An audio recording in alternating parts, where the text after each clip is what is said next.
Okay, we're trying this again. I just did this whole thing, and I don't know whether it was in the camera or what, microphone, something. The audio part was. So we're gonna try it again. But today was Monday. It started out that I was down 3 guys. One I knew wasn't coming. One I still don't know why I didn't come. And the third one, well, let's just say he had a problem last night. So hopefully I'm going to see all 3 of them tomorrow. Then I've got one other guy who's got a hernia problem. So he's limited to what he can do. You know, really no lifting or any of that kind of stuff. So that was interesting of who's doing what and everything else. And that's part of the fun of construction here too, is that you have all these guys who work for you, and this one doesn't show up, that one doesn't show up. It makes making the plans for the day kind of hard. So I told also one of the guys didn't show up last week, and he didn't come on Friday because it rained. And I said, okay, great, no problem.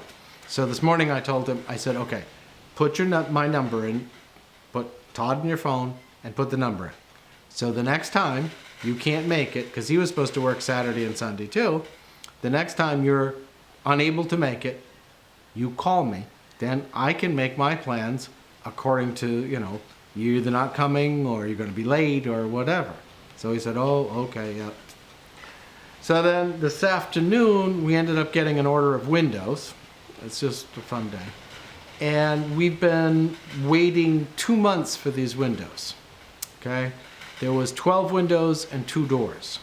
Now, I had 4 windows already that had come, and these were white aluminum clad hurricane windows. So I had those 4 already. And I had already been asked, why aren't you putting those in? And I said, well, I'm going to wait till the other ones come just in case. They're different. And guess what? The order came with the 12 windows, and I said, those are white aluminum, the 4. The new 12 are vinyl hurricane windows. So we took them all out.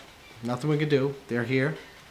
We took them out, and the 4 aluminum ones go in the same room as 2 of the vinyl ones, and because they are in such close proximity, we decided that we would keep the 4 aluminums, use them on some of the future cottages, and just use the vinyl ones that we have and order 4 more. So it'll be another 2 months. That's right, 2 months before we get the new vinyl ones that we're missing. But this is the whole construction process here is like this. That's why, you know, you can't just run to Home Depot or Lowe's or your lumberyard or whatever and say, I need this or that. Can you get me this window in a week or something like that? It doesn't happen like that. You've got to have these things made. You've got to plan ahead. You've got to then arrange for shipping. And even on a simple thing like I need caulk. Well, back in the States, you'd go to, you know, if it was after hours, you go to Home Depot or whatever and say, okay, I need so many cases of this, and I need saw blades, and I need that, blah, blah. Pick it up, take it home, back to work, right on schedule. Here, a simple thing like getting caulk or saw blades or little stuff like that, you've got at least 2 weeks, if not longer. Because what happens is, then it's got to go from wherever you bought it to the shipping company. Then you have to hope the shipping company has room on the boat. Then it comes over to Eleuthera. And that process is generally, unless you're really lucky, at least a couple weeks. Sometimes it's 3. And sometimes when you have to custom order stuff, it's months. So now I've got 2 months waiting for those 4 windows to come in. And there was 1 door that came in, and we had to decide whether we liked it or not, and we did. So it's going to be another 2 months before we get the other 2 doors on that. And this is how the construction process goes here. The building is basically the same. You know, you start at the bottom, you go up. But getting materials and all that kind of stuff, why is it so expensive? This is why. It takes a whole different approach to doing everything. The costs are higher. You've got to add shipping and VAT and all this other stuff. And then depending on what you buy, these could end up being 50-55% dutied on them. So that all adds. So if people contact me and say, oh, I don't understand why it's, you know, $250 a square foot to build a place, and I say to them, and they say, okay, well, you know, here, wherever here is, oh, it's only $80 or $100 a square foot. Well, that's great. That's there. This is here. The costs are totally different. You know, you could probably go to a South American country someplace and get it built for $20 a square foot. But again, that's there. This is here. This is expensive. Bringing things in, everything's brought in. So, you know, if you're thinking of building, you got to keep this in mind.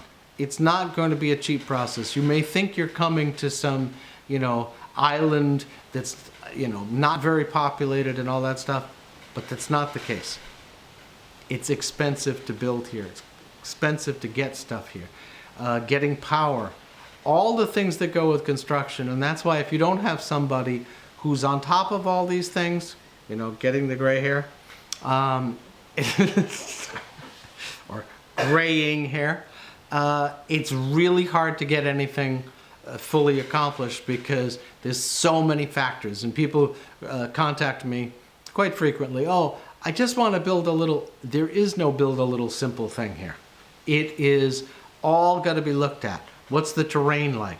Are you in sand? Are you on rock? What type of a house do you want? You know, what are the finishing touches? Oh, nothing elaborate, just, you know, granite countertops and blah, blah. So all of these things add into it, and you have to be realistic about where you are, and a lot of people aren't. We can get pretty much anything you want, but there's going to be a cost to it.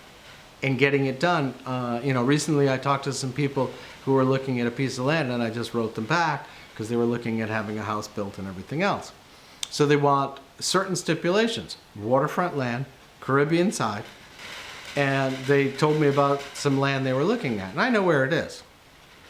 It's going to cost them a fortune to get the power and water down there unless they go totally off the grid. So again, yeah, the land might be cheaper, not cheap, but cheaper. But by the time you get power down there and everything else, it's going to cost you a fortune. So just remember, if you're thinking of building here, there's a lot of things to it, and it's important to make sure that you've got somebody who understands all the little intricacies of how it has to be done. The electric, the water, the topography, materials, trucking, all these fees have to come into it. So just try to remember that you're not in the United States. You're not in Kansas anymore, Dorothy.